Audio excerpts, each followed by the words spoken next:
because I don't believe in saying what is best and what is worst, or when it comes to a subject that is so subjective as food is.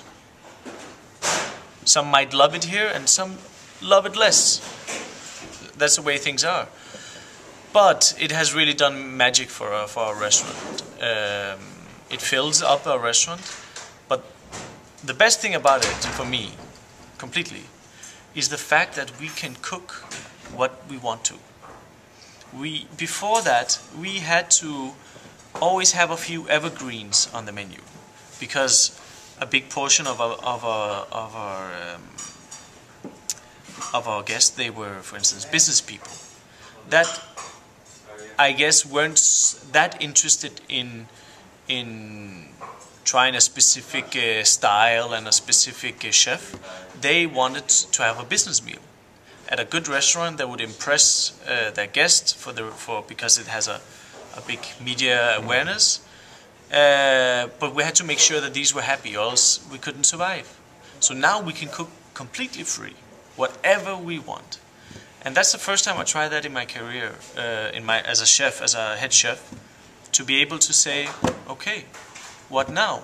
For instance, now we're working next main course. We start next week. We tried before we go on the break is reindeer tongue.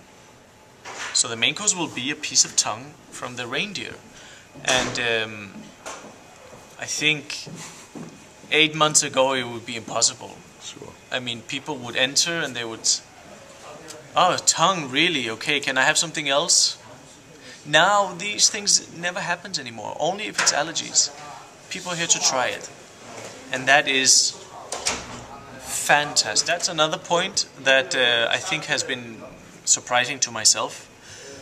Regarding the first spot, I know that, I mean, obviously it can only go one way from now, and that's the other way. So I've told the staff, and I said it during the night in London.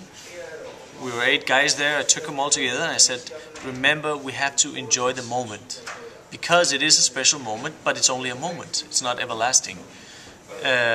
So we try to do that.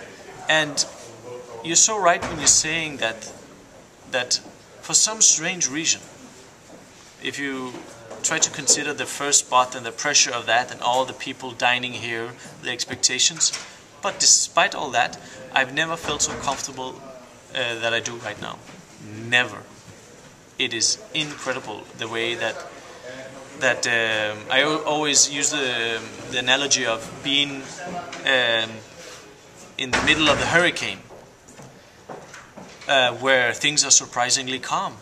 All around us, there's a big circus going on, and it's quite intense. But for us, we enjoy the moment, and it's quite calm. And I actually feel more comfortable than I've ever tried in the past 7 years.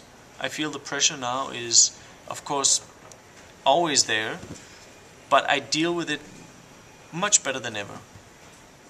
And I'm not afraid to not be on the first spot. Not at all. Not at all. I mean, this was...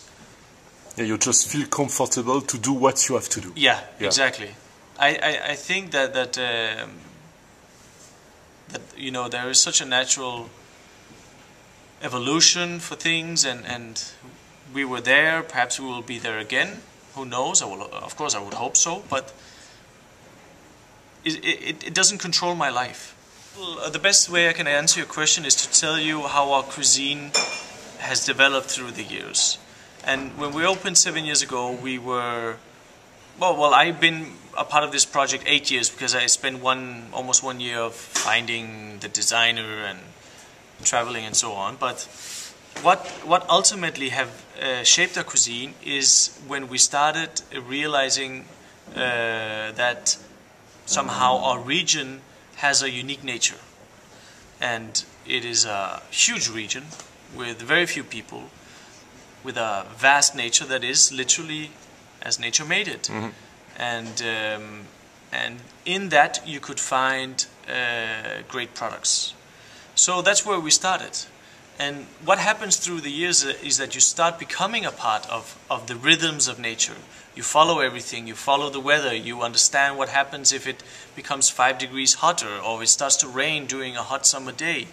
You start to feel, oh, now perhaps it will start to come in the forest a few mushrooms, or it just becomes part of your life rhythm, the way that nature is.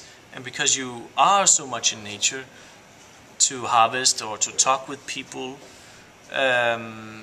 somehow the way you ultimately cook it, you always want that there is a link from the environment onto the plate, and once you've followed nature like that, and you've seen, okay, now this small plant is very small, it's an infant. We'll follow it over the next 2 weeks to see how it comes out. Maybe it won't, because you never know in nature, you know. Maybe it will die, or maybe it just won't grow more if it starts to dry out, or whatever happens. And then it comes forward, and you go there and you pick it when it's at its most perfect state, which is of course also a very big lesson as a chef, because that will become your reference point always for how that ingredient should be. But what also happens is that since you followed it, it becomes a part of you. And when you go back, you know, you look at it and you think, what am I to do with this ingredient that I know that is a part of your life? I know it sounds weird, surrealistic, but that's how things are. Sure. So you kind of just work with that, with how you feel the rhythms of this specific ingredient is. I know that you eat at Passat a lot. I've never been myself, which is a, you know, big mistake, of course. But I watched a movie made from him last week, and he said that he envisioned himself being inside the vegetable. And it's so funny, because that's also how I have envisioned myself once in a while. You know, if you taste something and you feel like there's a bubble around the vegetable and somebody's trying to hit it, and you give a drop of acidity and then the bubble is gone, you know, and you open up the true nature of it. And this is our journey and our kitchen, you can say. Ultimately, the end goal is to be able to cook like that. 100%. If we will ever reach the goal, I don't know, but I don't feel we're there at all. But I feel we have an idea. I think there's some type of health factor to eating and living like that. Yeah. That is very good.